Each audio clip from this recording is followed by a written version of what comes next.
할렐루야, 우리 능곡중앙교회 청년 여러분, 주님의 이름으로 축복하고 환영합니다. 이 시간 우리 주일 예배로 하나님께 올려드립니다. 삶의 자리에서 또 이 시간 우리 함께 하시는 하나님 앞에 예배하는 시간 되길 간절히 바랍니다. 우리 말씀 한번 찾아볼까요? 오늘 함께 나눌 하나님 말씀은요, 이사야서입니다. 이사야서 19장 1절로 15절 말씀, 구약성경 이사야서 19장 1절부터 15절 말씀입니다. 네, 이사야서 구약이 있고요. 988면이 있습니다. 다 찾아봤으면 좋겠고요. 이사야서 19장 1절로 15절, 제가 한 절, 여러분들이 한 절 교독하겠습니다.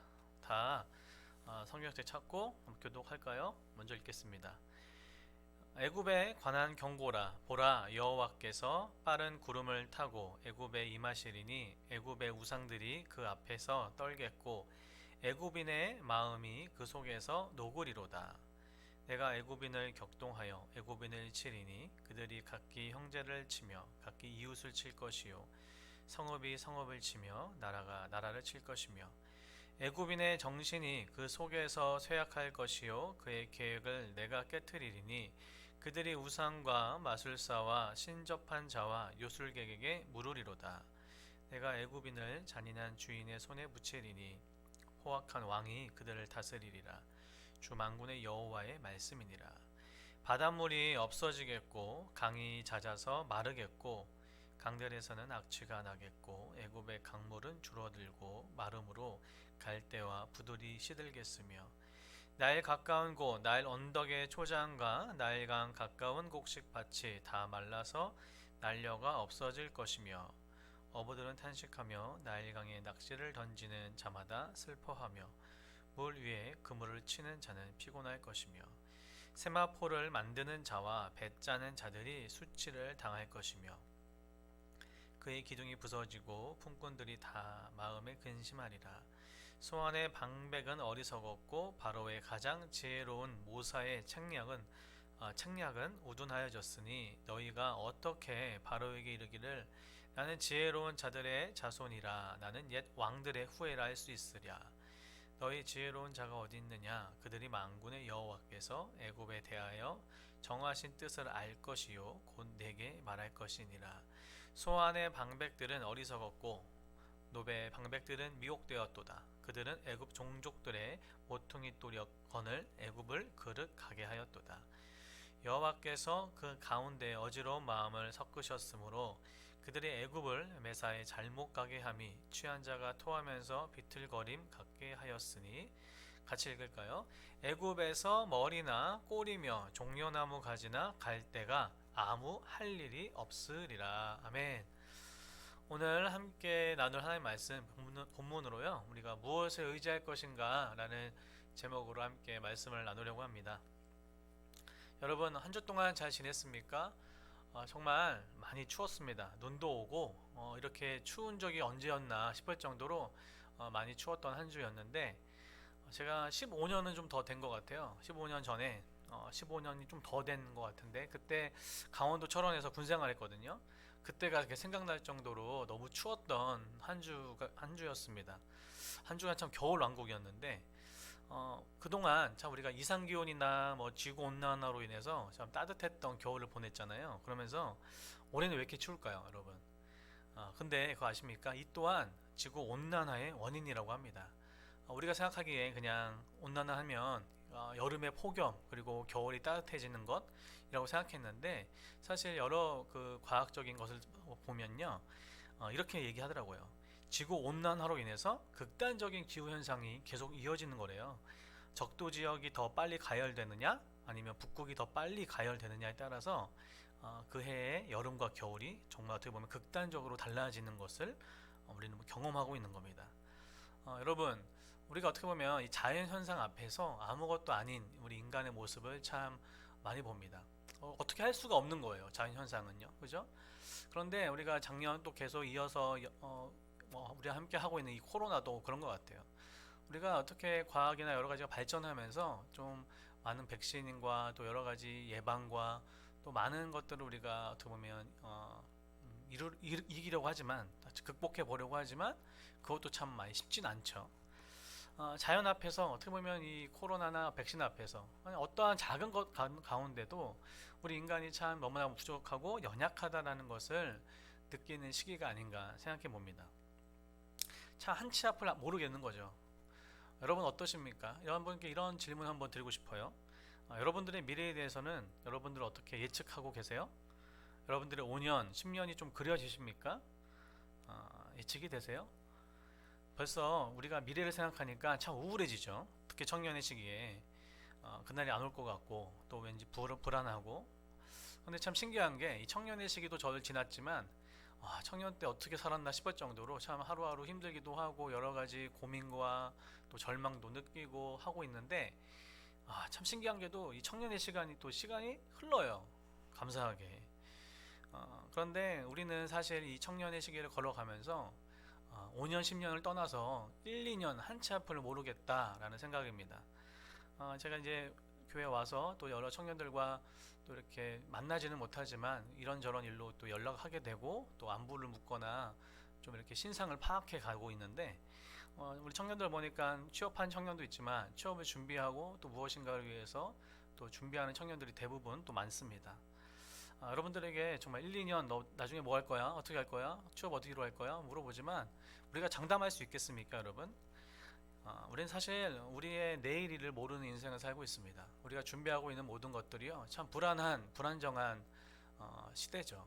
그것이 우리가 준비한 대로 되지 않을 때도 분명히 만날 것이고, 사실 저는 지난 한 주간 좀 큰 슬픔에 잠겨 있었습니다. 왜냐하면 지난 월요일인가요? 제가 집에서 사역을 마치고 화요일이었던 것 같아요. 사역 마치고 집에서 이렇게 뉴스 보면서 저녁을 함께 하고 있는데 한 뉴스를 봤어요.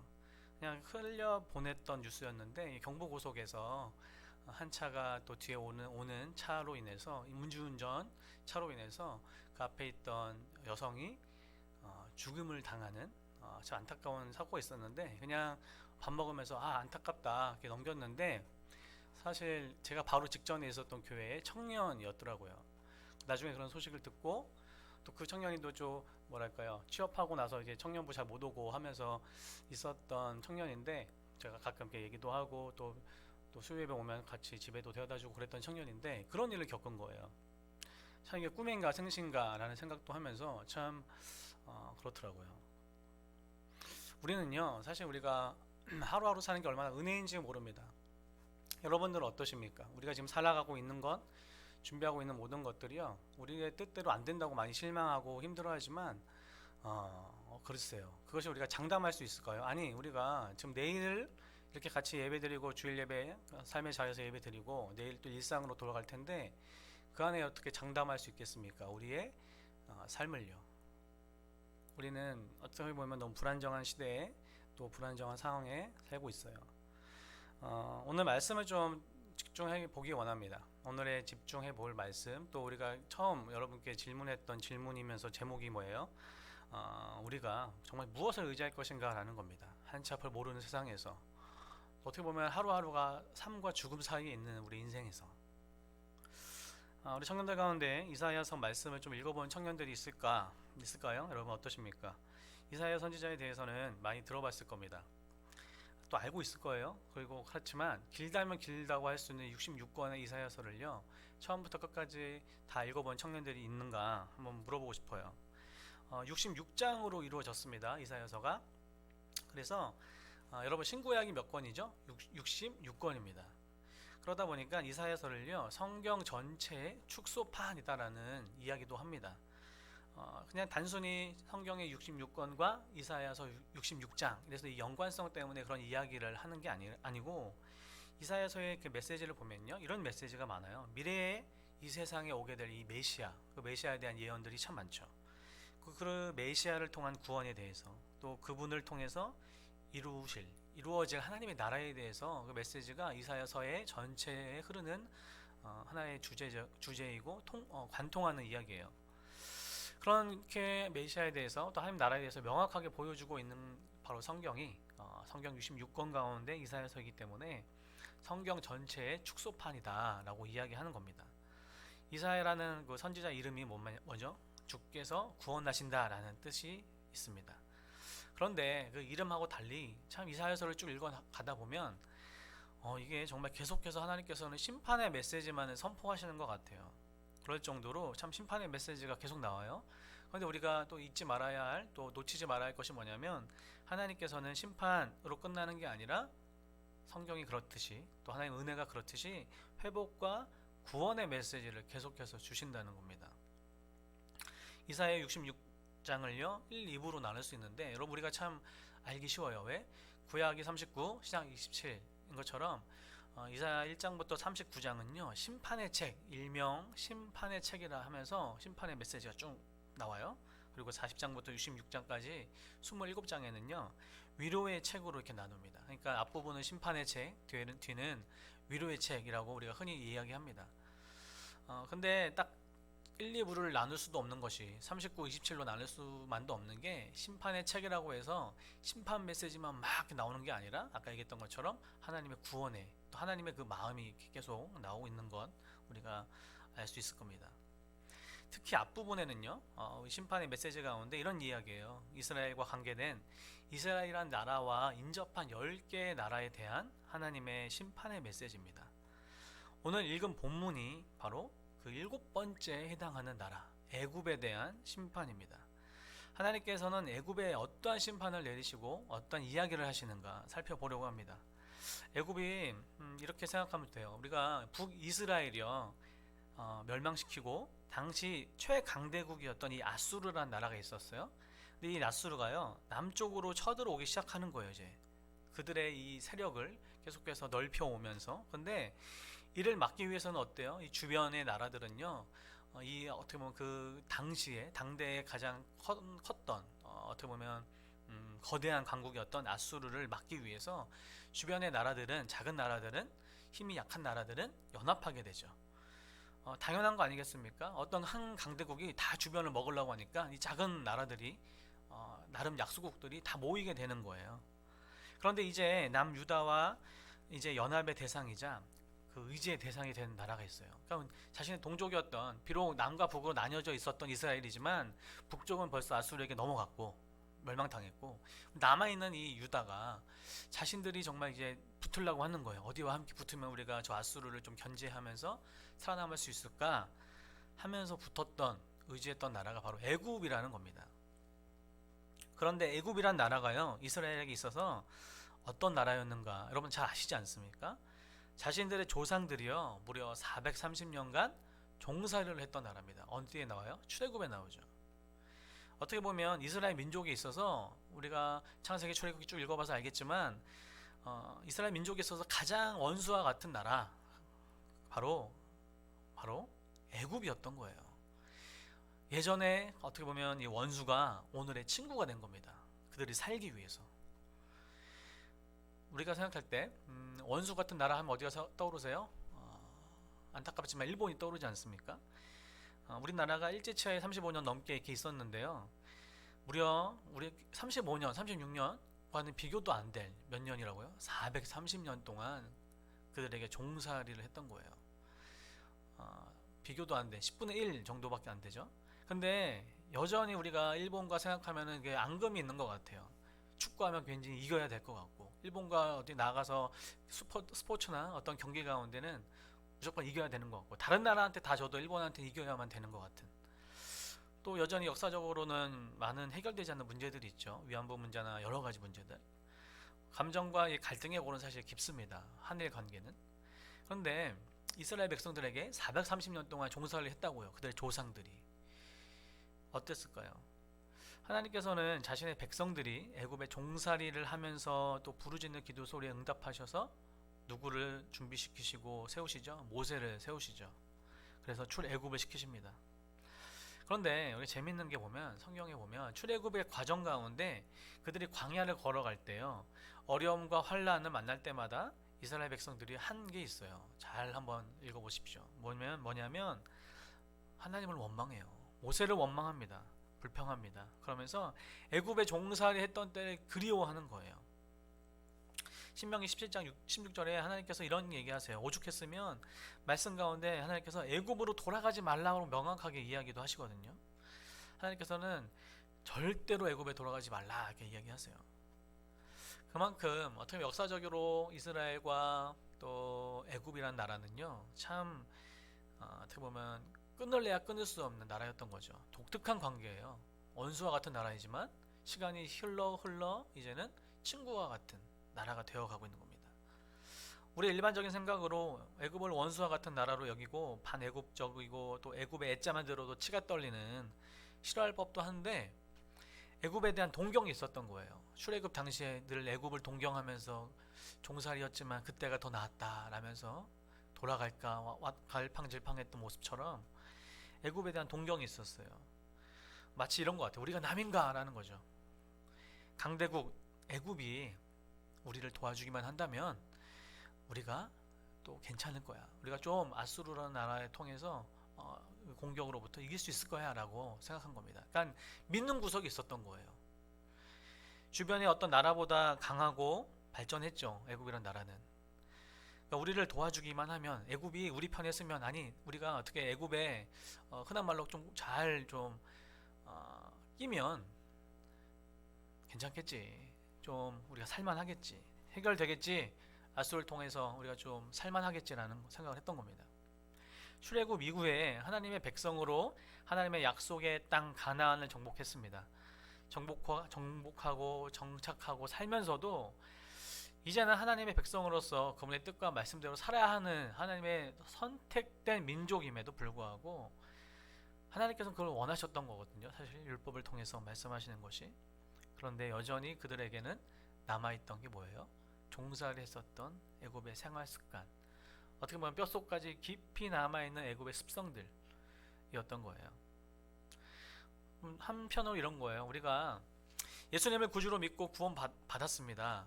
믿습니까, 여러분? 이제 하나님의 자녀가 되었어요. 그럼에도 불구하고 여전히 남아있는 우리의 옛 습관들, 옛 자아, 습성, 또 여전히 연약함.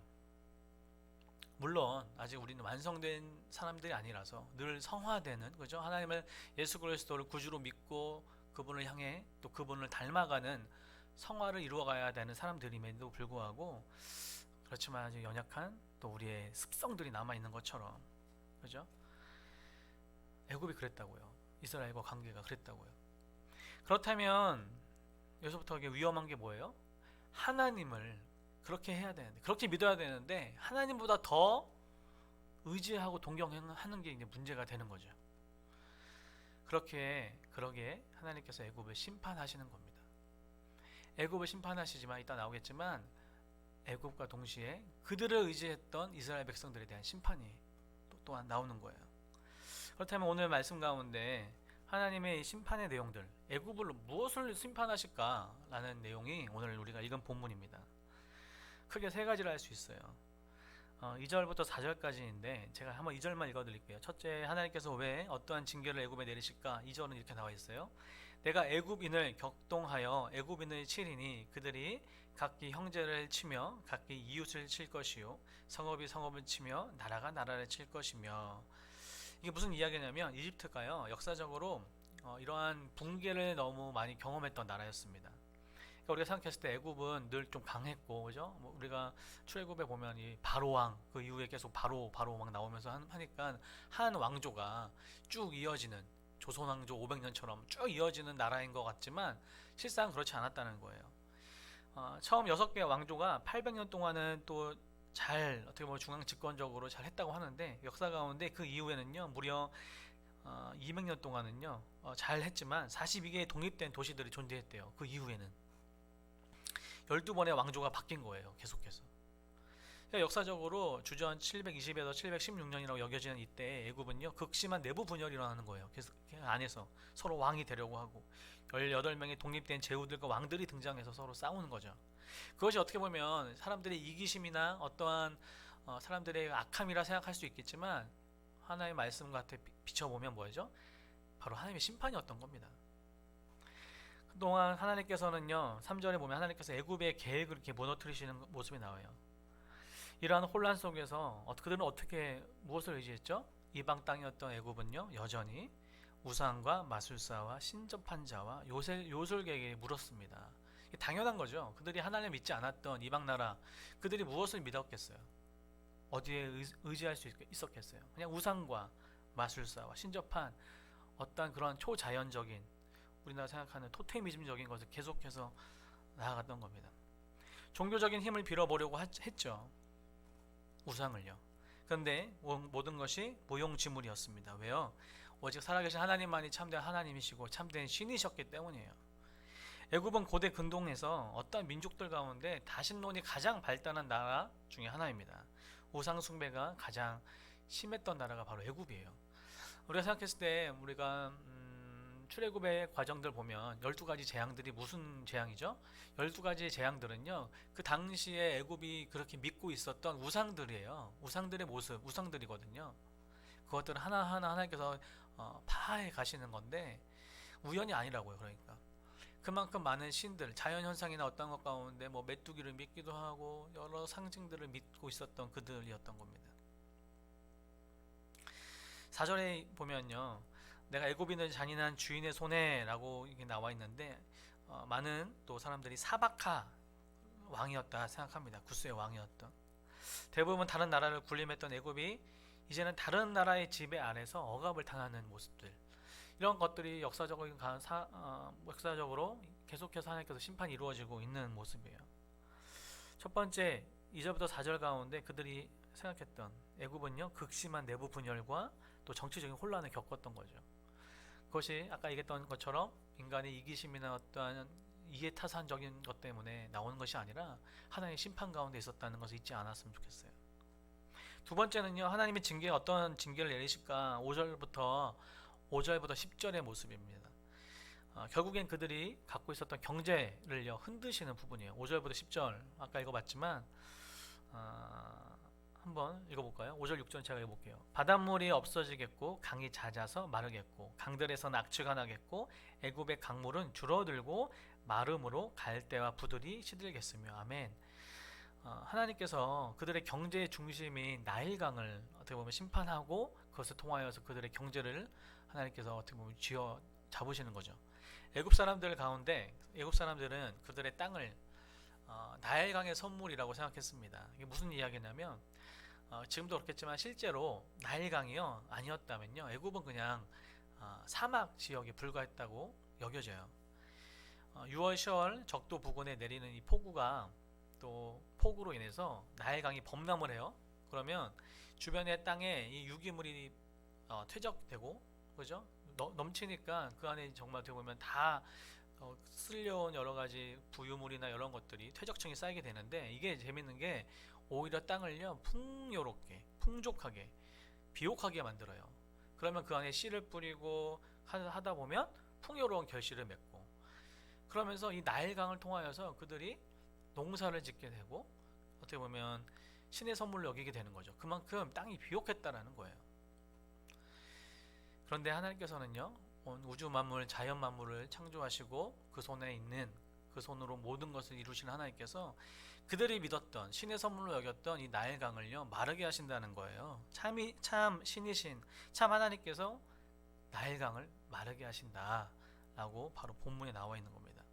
그러다 보니까 여러 가지 연쇄적인 반응이 나올 거 아닙니까? 7절에 농업의 경제에 직격탄을 받게 되는 거예요. 나일강이 마르면 그 안에 있는 여러 가지 작은 천들, 지류들이 마르죠. 그러다 보니까 악취가 나게 되고 강가의 밭들이 모두 말라버리고 곡창지대가 황폐해지게 되고 8절에 보니까 당시 어업으로도 왕성한 나라가 바로 애굽이었는데 강이 마르게 되니까 어떻게 돼요? 물고기가 사라지게 되고 그러니까 어부들의 탄식이 이어지는 거예요. 9절에 보니까 우리가 잘 아는 이 파피루스가 바로 이런 건데 나일강에서 특별히 이 파피루스와 여러 가지가 그들의 문명이 발달했던 것 중에 하나가 뭐예요? 갈대와 부들 가운데 시들게 되는 거예요. 갈대 부들 다 말려서 이렇게 하면서 어떻게 보면 종이 이전에 그들이 파피루스로 썼던 이 모든 것들이 이제는 다 시들게 되는 거죠. 그들의 배를 짜고 직물을 생산했던 이 모든 산업도 붕괴되는 겁니다. 그러니까 나일강을 마른다는 게 어떻게 보면 그들의 삶의 가장 젖줄 어떻게 보면 삶의 중심을요 그냥 하나님께서 딱 막으시는 겁니다. 그들의 경제 전반이 붕괴가 되고 있는 거예요. 우리 어때요? 코로나19가 우리 경제 전반에 참 어떻게 보면 붕괴를 일으키는 것을 보고 있지 않습니까? 그렇게 나일강을 의지했던 자연을 의지했던 또 그것을 움직이는 것이 어떤 우상이라고 여겼던 그 모든 것들을 하나님께서는 재앙으로 이렇게 심판하시는 겁니다. 세 번째는 11절부터 15절 말씀이에요. 그들이 생각하고 있었던, 어떻게 보면 이 모든 것들이 그들이 계획하고 어떻게 보면 그들의 정치와 모든 것들을 이끌었던 이 지혜자들이라고 생각했던 이 모든 사람들, 그런 모든 그런 사람들을요, 하나님께서는요 정말 우둔하게 만드시는 거예요. 나라가 망하게 됐는데도 상황을 잘못 판단하게 되고 왕이 잘못된 선택을 하도록 이끌었던 소환의 방백들이 어리석었다라고 얘기합니다.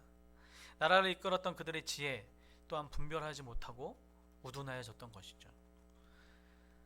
그들의 지혜가 어떻게 보면 다른 것으로 오는 것이 아니라 우리의 지혜의 근본은 하나님이신데 하나님을 모르니까 이러한 것들이 계속해서 이루어지고 있는 거예요. 결국엔 19장 1절부터 쭉 나온 이야기가 이런 겁니다. 애굽이 갖고 있었던 종교나 사회나 경제, 정치, 어떻게 보면 이 모든 영역에서 하나님께서 심판을 이야기하시는 겁니다. 애굽이 그토록 자랑했던 것들이거든요. 이게 그들의 문명을 자랑했고 그들의 다른 나라보다 좀 더 발전해왔던 어떤 경제와 산업을 자랑했던 건데, 그러면서 그들을 강대국으로 만들었던 그런 모든 것들이 하루아침에 하나님의 징계의 손 앞에서 무너져 가고 있는 겁니다. 이게 하나님의 말씀이었고요. 그렇다면 우리가 적용을 좀 해봐야 될 거 아니겠습니까? 여러분, 중세시대에요, 자주 들어봤을 이야기인데 코로나로 인해서 중세시대에 전 유럽을 공포로 몰았던 병이 있습니다. 바로 이 페스트라는 거죠. 흑사병이라는 건데 유럽 인구의 30%인 2,500만 명이 죽었다고 그래요.